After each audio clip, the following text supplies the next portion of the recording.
Hey everyone, today we're going to be installing our drain line onto our 5600 control head. Let's get into it.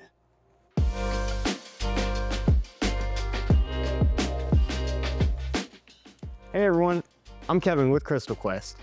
If you haven't already, go watch our other videos on how to install your 5600 control head onto your media tank.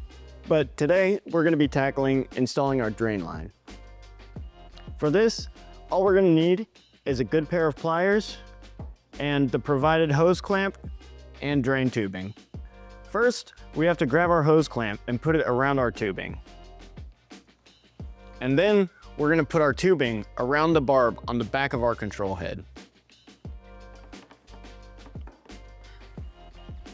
And once your tubing is on, you want to slide your hose clamp up and tighten it down to secure your tubing.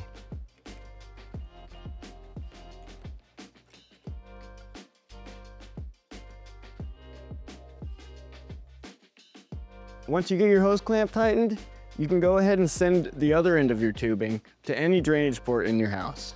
Just make sure that if it's over 20 feet away, you're going to want to increase your line size from 1/2 inch to 3/4 of an inch.